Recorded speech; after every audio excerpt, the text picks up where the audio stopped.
Hey crew, welcome back to the Spiritual Social. I'm Lexi, your local lightworker. Welcome to our weekly Divine Masculine check-in. This is a weekly energetic reading where I look into the energies provided to me by the Tarot and Oracle cards to understand what is happening with Divine Masculine energy on a collective level at the moment. Divine Masculine energy is, for those of you who were asking me, what is it actually? How can you define it? It is basically a form of energy that exists in both men and women. In men, it is more obvious due to their biological nature. In women, it exists as what Carl Jung called the animus archetype, the will towards power, self-assertion, competition, being very active, taking life by the horns and deciding on what you want to do with your destiny rather than waiting for things to be attracted towards you. This is the energy of a hunter, a chaser, a doer, a go-getter. So we are going to try to understand what is happening at the moment on a larger level with our Divine Masculine energy. Let's see what cards we have been dealt. We have here number 10, Colorless Angel. The Forest. The Self. Some identity issues have been plaguing our Divine Masculine. Break the Chain, Jupiter energy. Ancestral patterns, healing, rewriting the future. Some deep inner work. Talk about deep. Scorpio, I transform. I'm even getting the sense that Divine Masculine energy has been exploring their past lives. Tiger energy. This is lunar energy, the energy of the hunter that I mentioned at the beginning. Starfish. I'm getting a sense of a precious prey. Interesting. Queen of Swords. The Hierophant, wow. And I like this elephant here in this image because it reminds me of Lord Ganesh, the destroyer, the remover of obstacles through the sheer power of faith and optimism. The six-rayed star, unification, wow, what a powerful symbol. As above, so below, as within, so without. Deep integration, wholeness.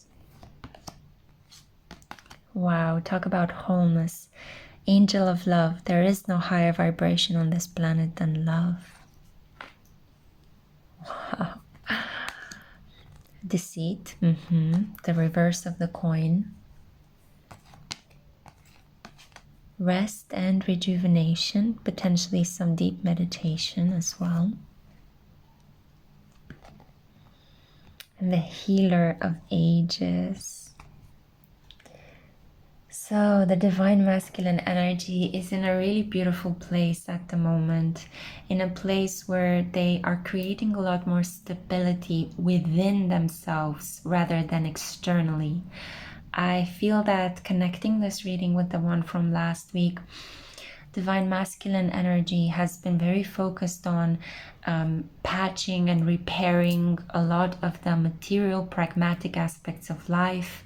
They've been trying to make ends meet, trying to focus on their studies and work.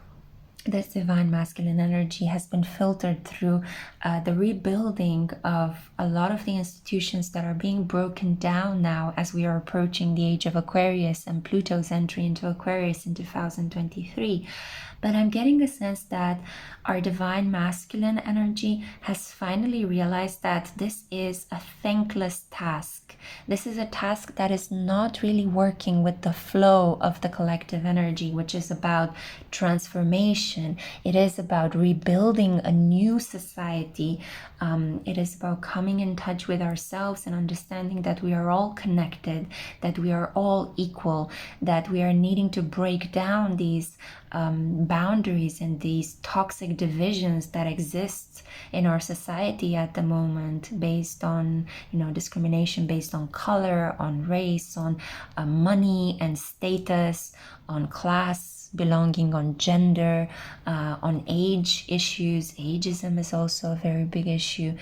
And I have a feeling that our divine masculines, for a moment, they stopped and they realized, why am I pushing a boulder up a mountain that keeps falling down over and over again? Just like in the myth of Sisyphus.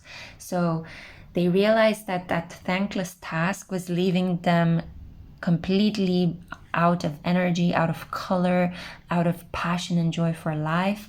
And just like our divine feminines, that is so interesting. They are breaking the chain, but they are breaking the chain in a less passionate, less dramatic, and less fiery way than our divine feminines are at the moment. It's almost as if something is illuminated within them because they have reached a point of deeper knowledge and unification.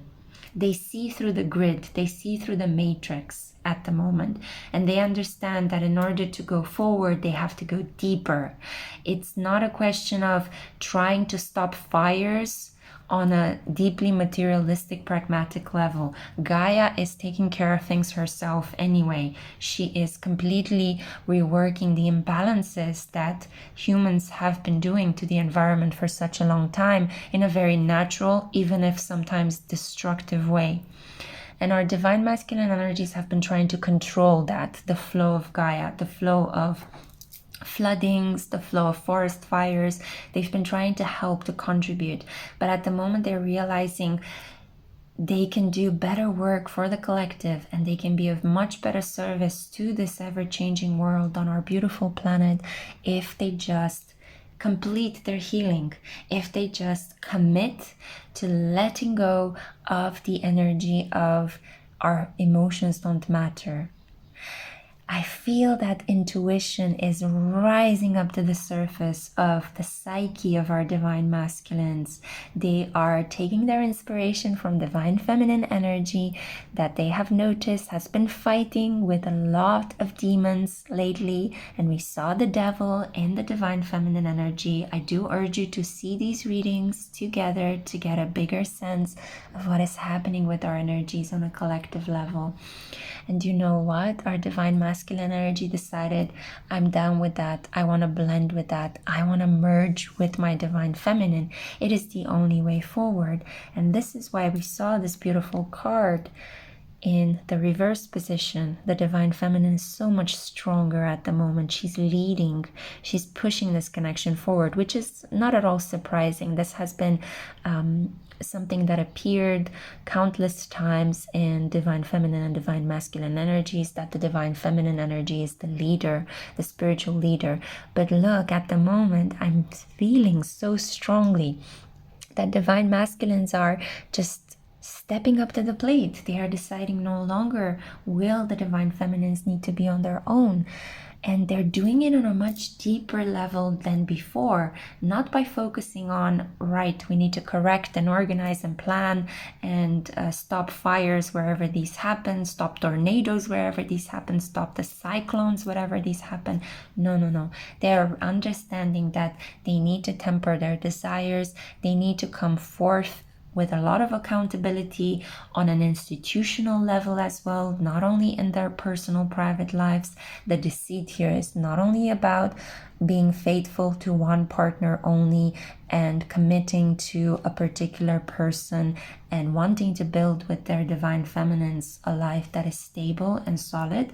This is also about divine masculine energy that is politically involved, that is at the center of our top higher institutions, the accountability of companies, the accountability of politicians, of world leaders and economists.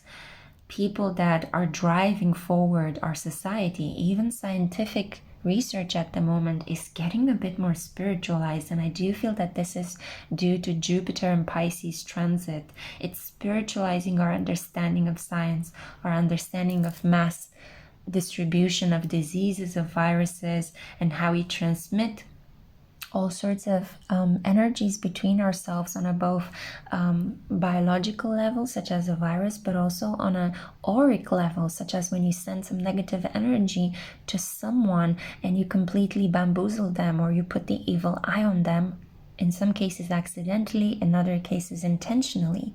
There is a beautiful merging here between spirituality and science, between intuition and analysis, the need to control.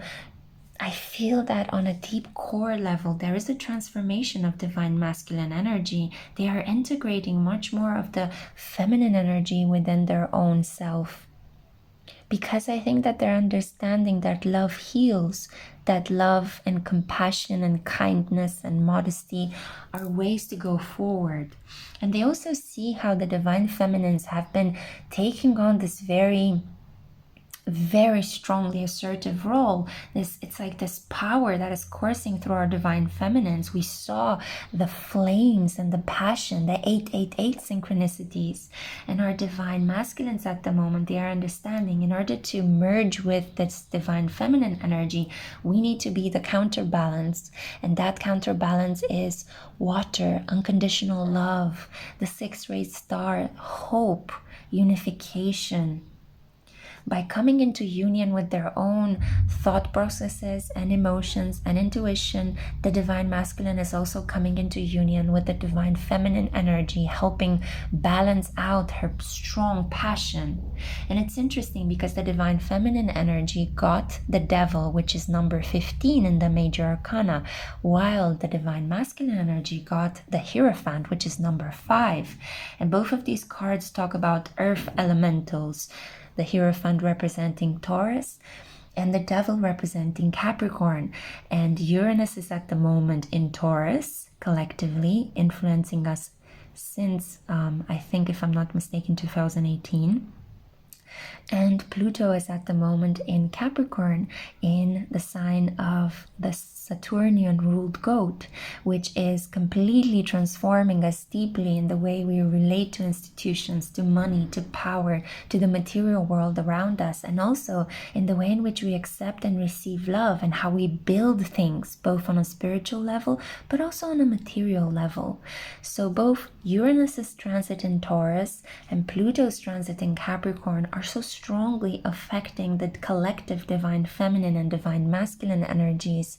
And at one point, I felt like they were draining our divine masculines of a sense of meaning, of hope and faith. But look, it only happened so that they can actually replace deceitfulness and an older version of themselves that was in service to their lust, to their crippling desires for power. These are being replaced at the moment with a lot of light, a lot of solar plexus energy. Even a sort of savior complex is being activated at the moment.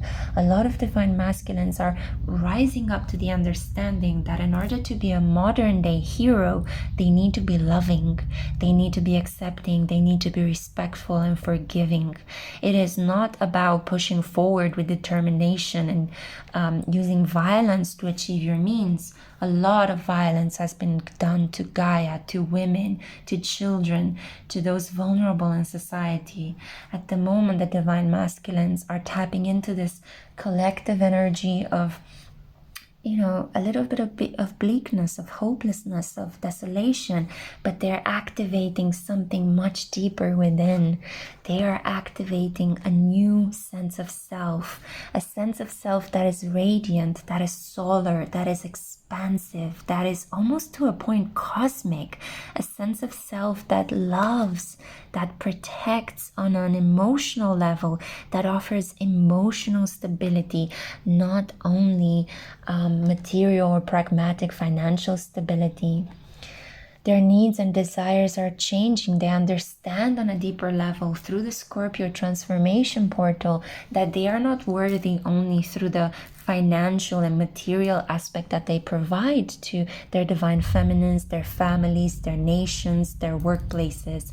They are essential to the fabric of society because they can also mend things. They can patch things up.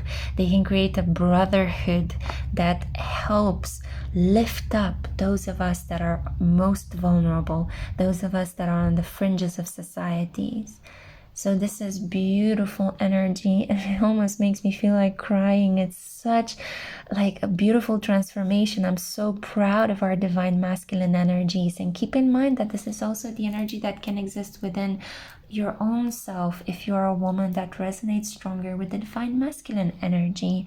So I'm seeing a gorgeous transformation, almost similar to the transformation that the divine feminine is going through, from darkness and from a cave of persecution, from feeling depleted and lacking energy, to a deep spiritual awakening to the light, to wanting to join forces, to wanting to collaborate and cooperate, and to wanting to stabilize and burst through any obstacles in the way towards creating not only a beautiful relationship with their divine feminines, but also with Mother Earth, with Gaia. How can they protect the environment? How can they be better men, better fathers, better lovers? This is what I see happening at the moment in the deep core psyche of our divine masculine. Wow.